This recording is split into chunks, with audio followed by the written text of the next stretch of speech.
आज बच्चों हम पढ़ेंगे molecular basis of inheritance. Molecular basis of inheritance ये काफ़ी इम्पोर्टेंट चैप्टर है और यहाँ से क्वेश्चन आता ही आता है। और यहाँ पर हमें सबसे पहले जानना है न्यूक्लिक एसिड के बारे में। न्यूक्लिक एसिड, न्यूक्लिक अम्ल इसको कहते हैं हिंदी में, न्यूक्लिक एसिड। तो सबसे पहले जान लेते हैं कि इसकी डिस्कवरी, खोज किसने किया था। तो न्यूक्लिक एसिड की खोज जो है, डिस्कवरी की बात करें तो डिस्कवरी इसकी किए थे फ्रेडरिक मिसर ने किया था। फ्रेडरिक मिसर ने इसको किया था।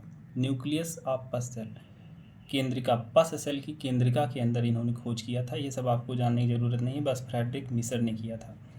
और इसका हम अगर बात करें तो इसका नाम किसने दिया था, न्यूक्लिक एसिड नाम किसने दिया था, तो अल्टमान ने दिया था। इसका term given by Altmann, Altmann ने इसका नाम दिया था। क्योंकि ये एसिडिक नेचर का था, न्यूक्लिक एसिड है, इसीलिए टर्म इसका अल्टमान ने इसको न्यूक्लिक एसिड कह दिया, न्यूक्लिक अम्ल कह दिया। न्यूक्लिक एसिड के अंदर दो ही पाए जाते हैं, दो ही मैक्रोमॉलिक्यूल पाए जाते हैं, वो होते हैं डीएनए और आरएनए। डीएनए होता है और आरएनए होता है।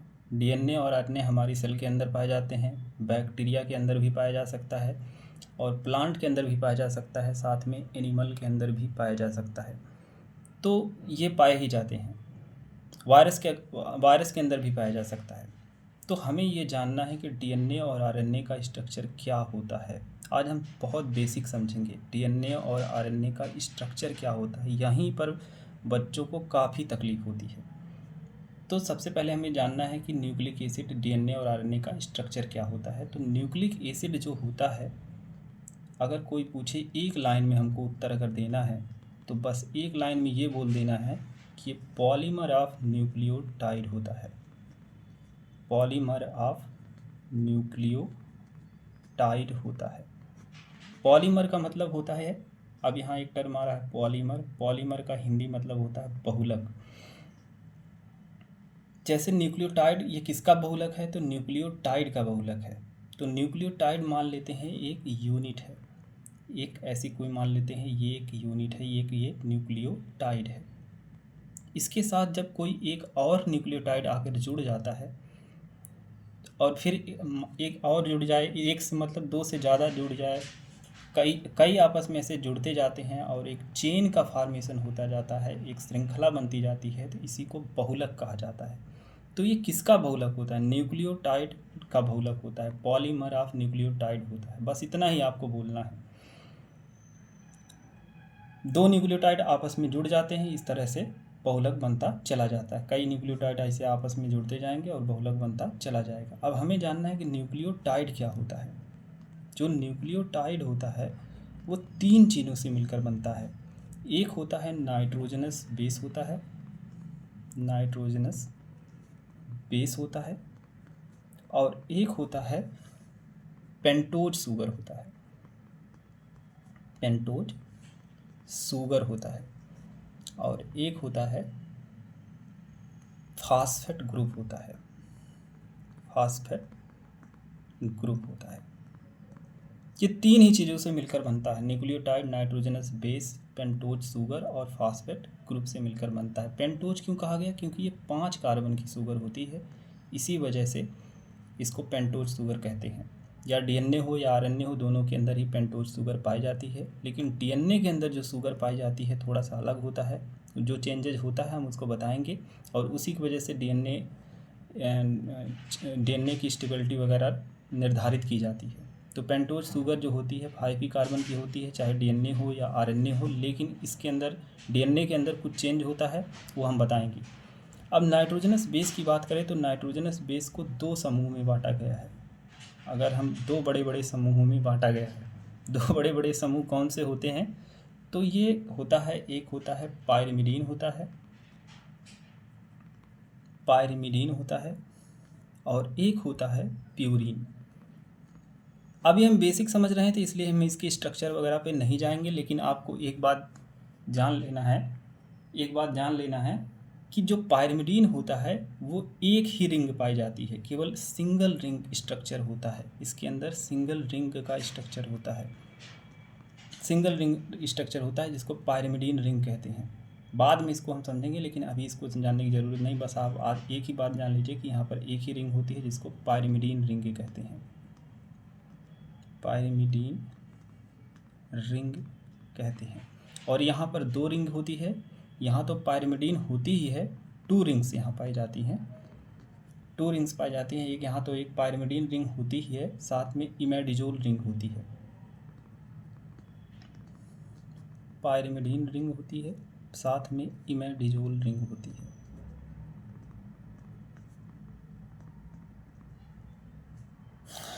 तो नाइट्रोजनस बेस को दो समूह में बांटा गया है, एक पायरिमिडीन और एक प्यूरीन। पायरिमिडीन की हमेशा अंदर जो है एक ही रिंग होगी जिसे पायरिमिडीन रिंग कहते हैं, और प्यूरीन के अंदर दो रिंग होती है, एक पायरिमिडीन रिंग होती है और एक इमेडिजोल रिंग होती है। मॉलिक्यूलर स्ट्रक्चर जब देखेंगे तो हमें वहाँ पर देखने को मिलेगा, लेकिन अभी बेसिक है तो इसलिए स्ट्रक्चर वगैरह पे हम नहीं जा रहे हैं। तो अब इसके बाद पायरिमिडीन के अंदर 3 नाइट्रोजनस बेस आते हैं। 3 कौन कौन से होते हैं? साइटोसिन होता है, पहला नंबर साइटोसिन, दूसरा होता है थाइमीन होता है, और थाइमीन होता है, और तीसरा जो होता है यूरेसिल होता है, यूरेसिल होता है।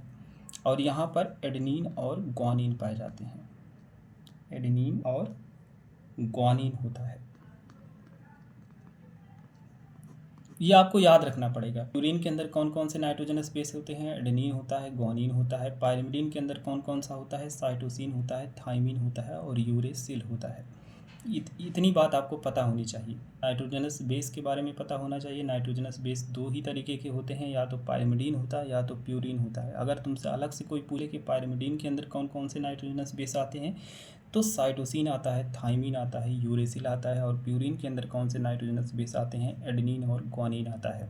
और न्यूक्लिक एसिड के बारे में पूछे कोई, तो न्यूक्लिक एसिड किसको कहते हैं? पॉलीमर ऑफ न्यूक्लियोटाइड को कहते हैं, ये पॉलीमर ऑफ न्यूक्लियोटाइड को कहते हैं। अब एक इसमें आ रहा है पेंटोज शुगर के बारे में समझ लेते हैं।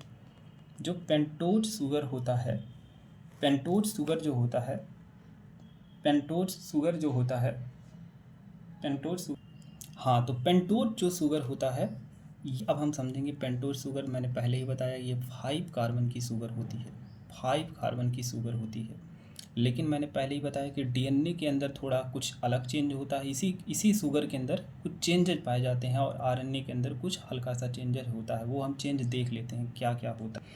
तो हम अगर बात करें तो यहाँ पर डीएनए और आरएनए की बात अलग से करते हैं। यहाँ जैसे मान लेते हैं डीएनए के बारे में बात कर रहे हैं, और यहाँ बात कर रहे हैं आरएनए के बारे में। दोनों के अंदर जो होता है पेंटोज शुगर होता है, दोनों के अंदर पेंटोज शुगर होता है। तो डीएनए के अंदर जो शुगर होता है उसका नाम होता है राइबोज, राइबोज शुगर होता है। और नहीं, डीएनए गलत हो गया।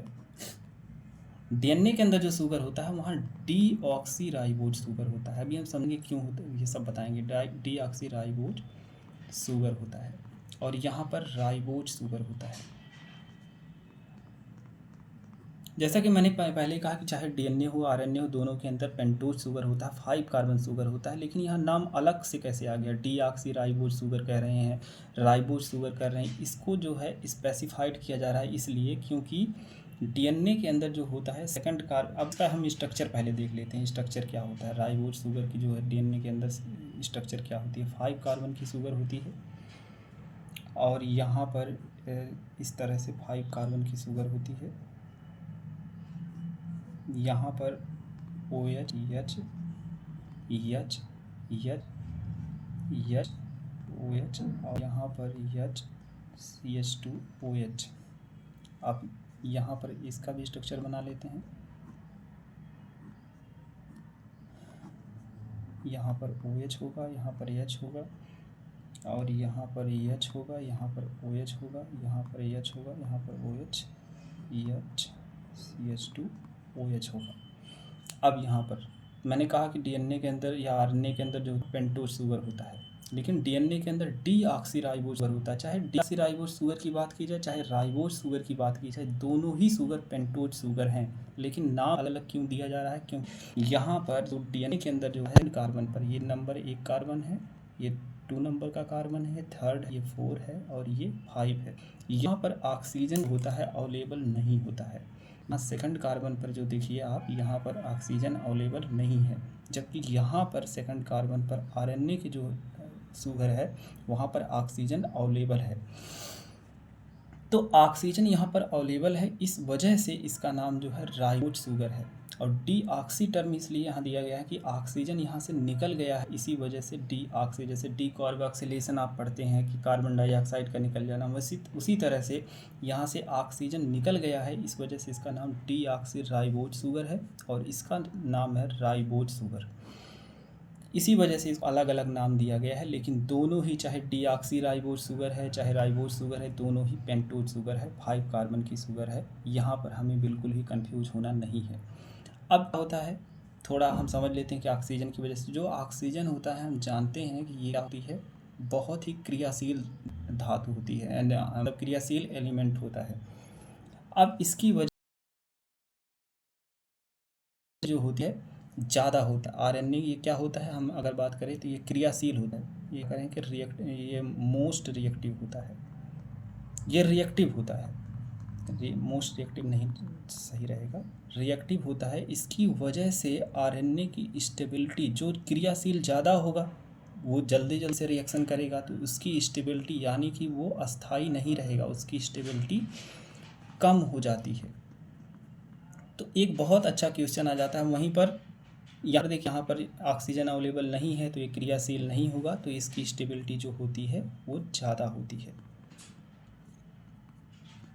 अब यहाँ पर अच्छा क्वेश्चन, सबसे बढ़िया क्वेश्चन ये पूछ लेता है एग्जामिनर की, जो है डीएनए और आरएनए में से स्टेबल कौन है, तो डीएनए ही होता है जो ज़्यादा स्टेबल है। और ये भी पूछेगा कि स्टेबल क्यों ज़्यादा होता है, क्योंकि सेकंड कार्बन पर जो होती है ऑक्सीजन अवेलेबल नहीं होती है, इसकी वजह से उसकी रिएक्टिविटी जो होती है कम होती है और स्टेबिलिटी क्या होती है, ज़्यादा हो जाती है। ये बहुत इंपॉर्टेंट बात है, आपको पता होना चाहिए। अब यहाँ पर हम सब समझ गए कि क्या, शुरू से एक बार फिर से देख लेते हैं।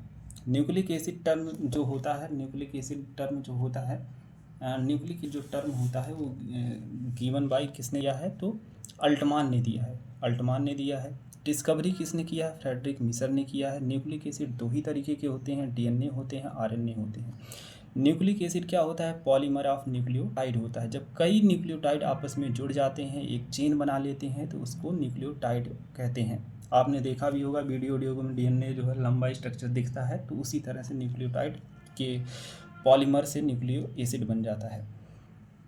अब प्रश्न आएगा कि न्यूक्लियोटाइड किसे कहते हैं, तो तीन ही चीज़, नाइट्रोजनस बेस होता है, पेंटोज शुगर होता है, फास्फेट ग्रुप होता है। नाइट्रोजनस बेस के अंदर जो होता है पायरिमिडीन और प्यूरिन, दो ब्रॉडली ग्रुप में, दो बड़े बड़े ग्रुप में बांटा गया है, लेकिन यहाँ पर छोटे ग्रुप के अंदर भी आ रहे हैं, देखने को मिल रहा है साइटोसिन, थाइमिन, यूरेसिल। तो पायरिमिडीन और प्यूरिन में बांटा गया है। पायरिमिडीन जो होता है सिंगल रिंग स्ट्रक्चर होता है, प्यूरिन डबल रिंग स्ट्रक्चर होता है। ये सब बात आपको पता होना चाहिए। और यहाँ पर इसको अगर साइटोसिन को बात, साइटोसिन, थाइमिन, यूरेसिल 3 पाए जाते हैं, और प्यूरिन के अंदर जो है एडेनिन और ग्वानिन पाए जाते हैं। इस तरह से हमको ये सारी जानकारी हो गई। अब इसके बाद पेंटोज शुगर की बात कर गए तो 5 कार्बन की शुगर है। डीएनए के अंदर जो होती है डीऑक्सीराइबोज शुगर है, और आरएनए के अंदर जो होता है वहाँ पर राइबोज शुगर पाई जाती है। क्यों राइबोज कहा गया, क्योंकि सेकंड कार्बन पर ऑक्सीजन अवेलेबल है, इसलिए राइबोज है, और सेकंड कार्बन पर ऑक्सीजन अवेलेबल नहीं है तो डीऑक्सीराइबोज है, और इसी वजह से इसकी स्टेबिलिटी ज़्यादा है और इसकी स्टेबिलिटी कम है बहुत। हाँ तो बच्चों यहाँ तक हो गया। अब इसके बाद एक ग्रुप बच रहा है फास्फेट ग्रुप। फास्फेट ग्रुप जो होता है वहाँ से हम बात कर सकते हैं, फास्फेट ग्रुप के बारे में हम थोड़ा सा जान लेते हैं। तो फास्फेट ग्रुप की वजह से बस इतना ही आपको जानना है कि फास्फेट ग्रुप जब अटैच होता है, नाइट्रोजनस बेस ये सब पाए जाते हैं, पेंटोज शुगर और फास्फेट ग्रुप, तो इसी की वजह से डीएनए या आरएनए जो होता है नेगेटिव चार्ज हो जाता है, नेगेटिव चार्ज होता है। बस इतना ही आपको जानना है कि फास्फेट ग्रुप के अटैचमेंट होने से ही नेगेटिव चार्ज आ जाता है, क्योंकि ये कहाँ से आता है, H3PO4 से आता है, वहाँ पर हाइड्रोजन रिमूव हो जाता है, इसी वजह से यहाँ पर नेगेटिव चार्ज आ जाता है। बस बच्चों इतने ही आज हम समझेंगे। इसके बाद डीएनए का डिटेल स्ट्रक्चर जो है हम नेक्स्ट वीडियो में समझेंगे। बहुत अच्छे से समझेंगे, सारी कन्फ्यूजन ही दूर हो जाएगा। लेकिन आज इतना ही, लंबा वीडियो हो जाएगा। थैंक यू, धन्यवाद।